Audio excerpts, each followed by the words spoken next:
It stopped working. British paints spray easy. Maybe not such a good one, huh? The nozzle just suddenly stopped working. So, fortunately, I'm pretty much finished.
Okay, I've glued the vertical stabilizer on now, and I also glued the servos in.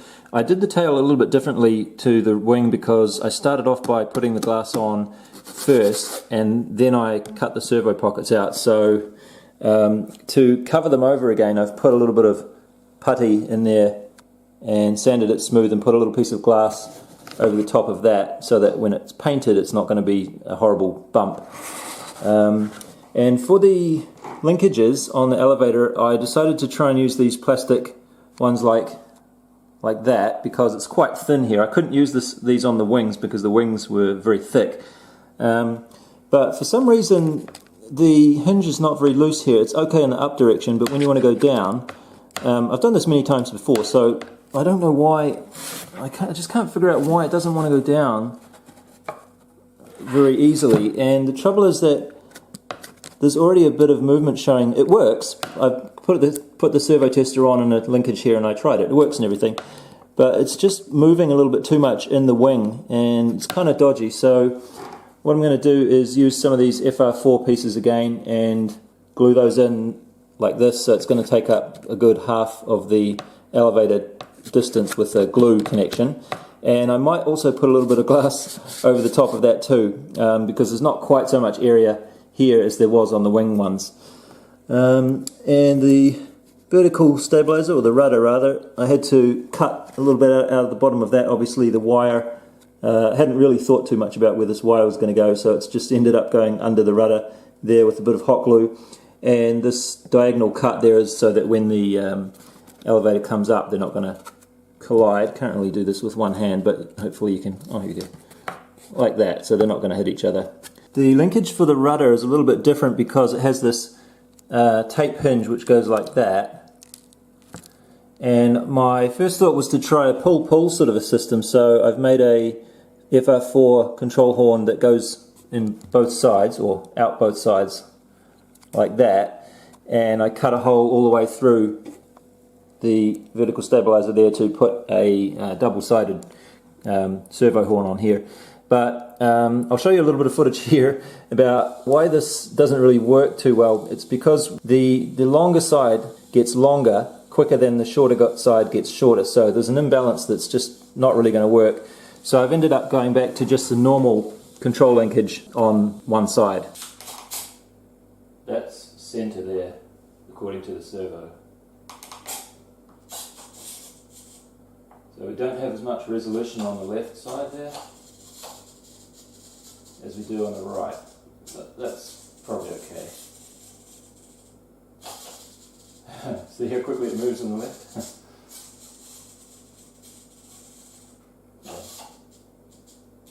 That'll do.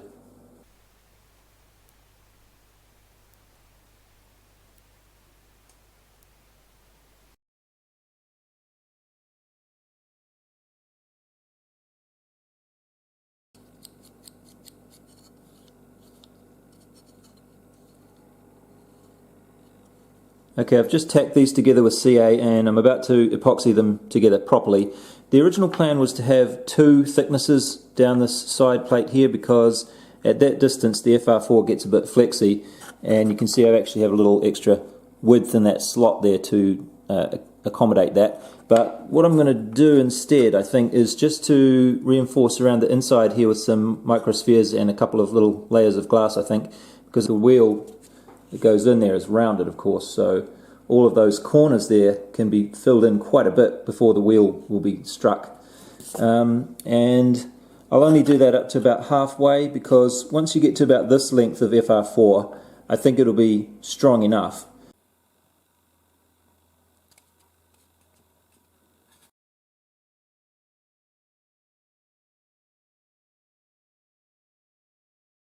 Okay, so this bit's nice and flat now, pretty much. It's good. Yep. And hopefully this come off easy. Not that easy, actually. Seems like that. Yeah, a little bit easier than before, I think. So that wax that I put on there didn't really do much. Anyway, oh, that's good. We have a healthy, like a bow here, or bump, whatever you call it, rounded part.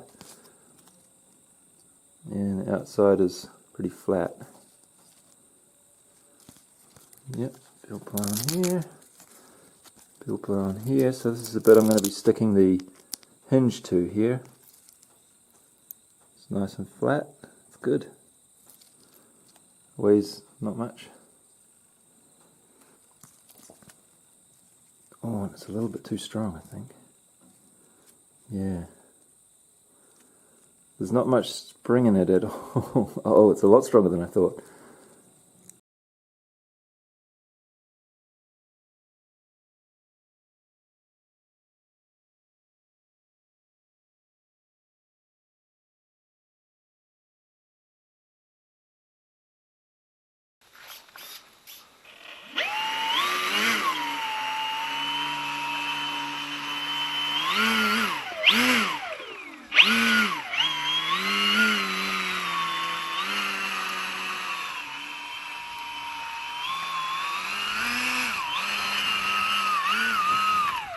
Oh. I can actually steer it a little bit with the rudder, surprisingly. So all I have on here is a tail wheels just flopping around still. Man, there's not much strength in this tail. It's really wobbly. But I was actually controlling it left and right slightly there.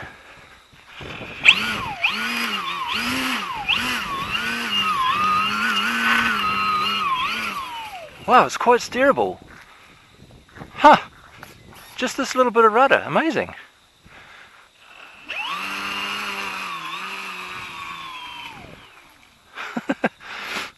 Well, that's good to know.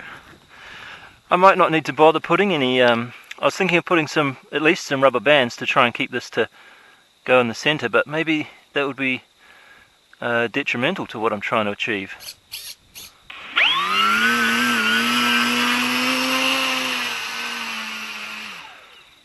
Well, that's about half throttle, and the battery's only storage charge, so I think it should be fairly good as far as acceleration goes. This is 12x8 prop.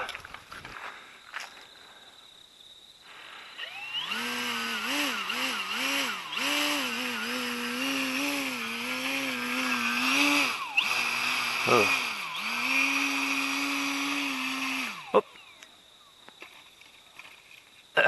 That's a test of the tail wheel strength, I suppose. Okay, well I was up to almost 3/4 throttle at some points, trying to get it to here.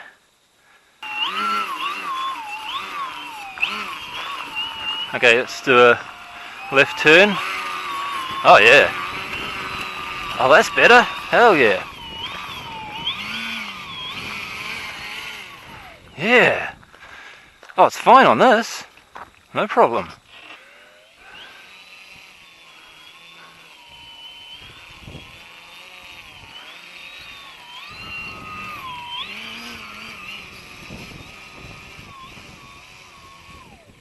stop, stop, stop. Oh. Well, that was pretty good. I didn't even get to half throttle there, I don't think.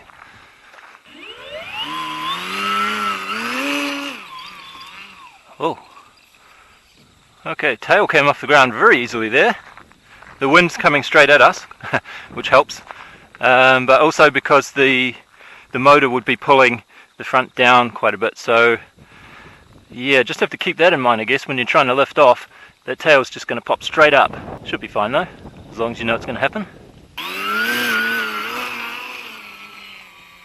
Oh, okay, stop. Ah. Okay, well, I was trying to keep the tail up there on purpose, and it was very easy. And as soon as the tail lifted up, the steering became nice and smooth. Quite happy about that. It's a good thing, isn't it? Yes. Should be fairly easy to keep it straight when you're trying to take off and land, hopefully. Okay, we've got a decent breeze coming straight on, and I put the flaps down. I'm not sure if this is a good idea, but let's see what happens.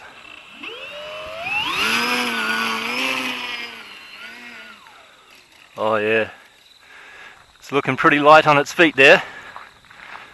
Yeah, I'm quite hopeful that this should fly fine. I mean, get off the ground fairly easily, in a fairly short distance. Okay, I think that's going to do it for now. Seems to be going fairly well so far. The landing gear was performing quite nicely. I actually completely forgot about it while I was doing those tests outside today. That's how well it was working. It wasn't really getting in the way or making a nuisance of itself. I was mainly focused on the CG issues and power from the propeller and everything like that. CG turned out pretty much bang on, actually, right about the 30% mark, or slightly forward if I push the battery all the way forward. A couple of things I didn't mention that I have also done is I glued on a piece of plywood there just to function as a mount to zip tie the ESC to. So the ESC is going to live out here. My original plan was to put it inside the like fuselage enclosure up there, but it's just a little bit more convenient to have it down here because this is where the battery is, and it's just in the perfect position if I leave it there. The only slight bummer is that it makes it quite inconvenient to run the power wires through the flight controller's current sensor. So I'm just not going to use the current sensor for this particular build. I'm only going to use voltage sensing. But if I do it that way, everything is very, very convenient. And the other thing I didn't mention was I put a little FR4 plate on here, just epoxied that right in front of the tail. And that's obviously for camera. Run cam's going to go on there with a little Velcro strap or something, I guess. And the view you get from that position is really good. It's well, you'll see it in a future video hopefully, but it's like, it looks just like that pretty much. So you can see, actually it's better than this because it's a wider angle. You can't quite see the wingtips, but you can see everything else just like this. And yeah, really looking forward to seeing that. So all I really need to do now, there's a couple of things I need to do. One is a building issue, and that is to put the screws on these servo horns, which I haven't done, so there's no screws holding them in. It's possible it might be okay to fly like that, but I'd rather be safe than sorry. So what I'm going to have to do is mess up my paint job a little bit and use this pointy file to drill just by hand carefully a hole in here to be able to get a screwdriver in. I did that for Home Slice 4 and it turned out quite nice actually. If you just do it carefully, it doesn't make too much of a mess here. So I'll have to go around and do that for all the servos. The other thing I need to do is a bit of programming because I finally got this. The post coming out of China has been a little bit slow lately due to the unfortunate issues over there. But this finally arrived and I lost a day, an entire day gone because of two little issues. One was JLC PCB's fault because these two capacitors were backwards, and one was my fault because my PCB design had a mistake in it. You can see the little bits of wire there that I corrected my mistake with. Fortunately it was pretty easy to correct it, but I did lose a day in the process. So this is going to be the topic of another video because there's quite a bit of explaining to do for that. But I'll just give you a little hint about what it does. Well, I'll give you two hints. That's one hint there, that's what I was using to test it. Yes, all of them. And the other hint will be what it says on the back. So maybe somebody in the audience will figure out what this is for. And I guess the other hint is the fact that we've got 9 servos on this plane. So far nobody's commented on that, but yeah, we'll see how we can control 9 servos with this coming out of ArduPilot. Anyway, that's going to do it for now. Thanks for watching, bye.